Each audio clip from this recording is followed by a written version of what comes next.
Hello દોસ્તો, આજે અમે પહોંચી ગયા છે ગેબત શાહ નામની વાવ જોવા માટે, જે 16મી સદીની આજુબાજુમાં આ વાવ બનાવેલી છે. હજી તમને પાછળ દેખાઈ. અને ગેબત શાહ નામનો એક ફકીરે આ વાવ બંધાવી હતી.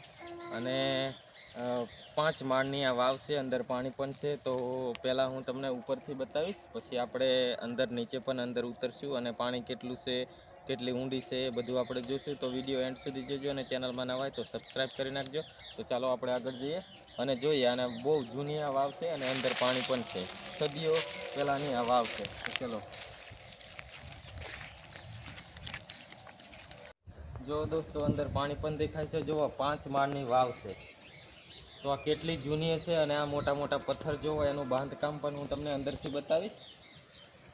આપણે અંદર પણ ઉતરશું અને કેટલું જૂનું છે અને મોટા મોટા પથ્થર છે અને કેવું એનું બાંધકામ છે. 16મી સદીની આસપાસ આ વાવ બનેલી છે. ગેબત શાહ નામનો ફકીરે આ વાવ બંધાવી હતી. તો આપણે અંદર જઈ જોઈશું અને પાણી કેટલું છે એ પણ જોઈશું. તો દોસ્તો, આપણે હવે અંદર જઈએ અને જોઈએ કે અંદરથી કેવું છે.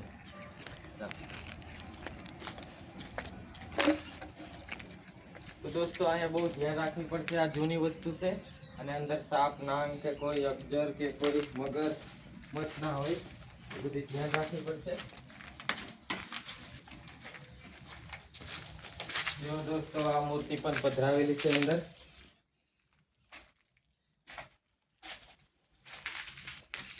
બહુ ડર પણ લાગે છે. અમે 2 જણા આવેલા છે. આ ઉપર જુઓ તમે, આ એનું બાંધકામ જુઓ, એની ડિઝાઇન જુઓ.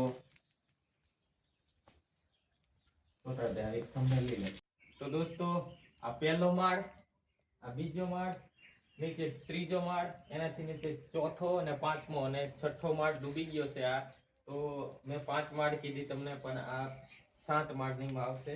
તો ચાલો હવે થોડાક અંદર જઈએ.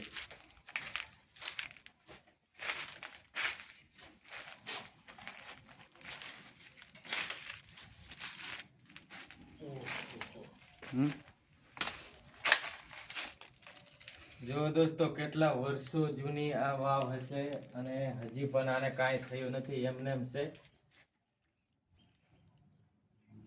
જો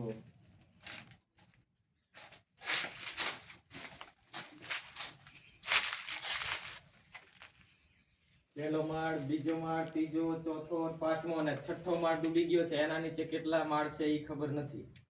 જો આ એની ડિઝાઇન છે આ. અને આગળ પાણી પણ ભરેલું છે.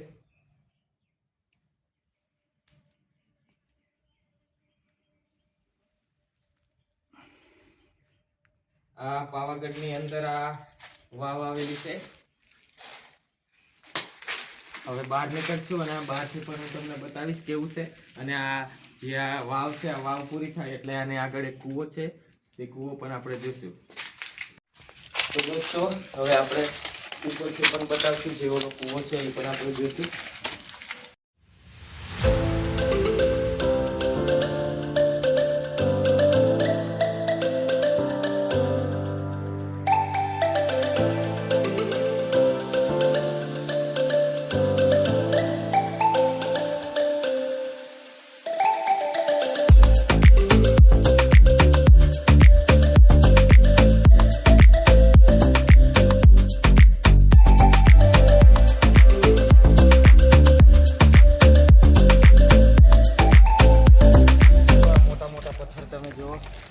આના ઉપરથી જ આપણને ખબર પડી જાય કે કેટલી જૂની આ વાવ છે. અને આ વાવની અંદરથી પાણી પહેલાંના લોકો પીતા હશે. રાજા શાહ વખતની વાવ છે આ.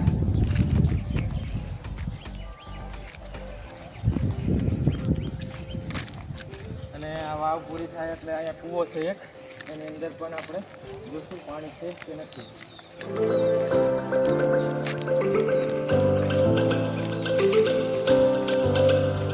આ કૂવો છે. આ વાવ ઠેઠ ત્યાંથી પૂરી થાય અને છેલ્લે આ કૂવો છે.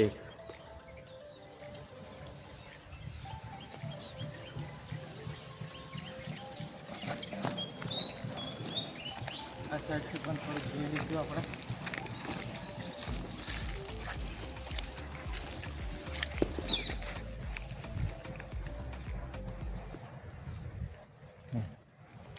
અહીંયાનું લોકેશન હું તમને આપી દઉં. પાવાગઢથી આપણે નીકળીએ એટલે હાલોલ હાઈવે ઉપર પાવાગઢની અંદર જ છે હંસરાજ હોટલ છે. હંસરાજ હોટલની બાજુમાંથી એક રસ્તો આવે છે અને રસ્તાની ઉપર જ આ વાવ આવેલી છે. તો દોસ્તો આ વિડીયોની અંદર બસ આટલું જ. મળશું નેક્સ્ટ વિડીયોની અંદર. અને આ વિડીયોમાં તમે સપોર્ટ કરશો તો આવી જ પણ ઘણી બધી વાવ છે આ પાવાગઢની અંદર, એના પણ વિડીયો બનાવશું. તો એક સબસ્ક્રાઈબ કરી નાખજો અને મળશું નેક્સ્ટ વિડીયોની અંદર. ત્યાં સુધી જય હિન્દ, જય ભારત.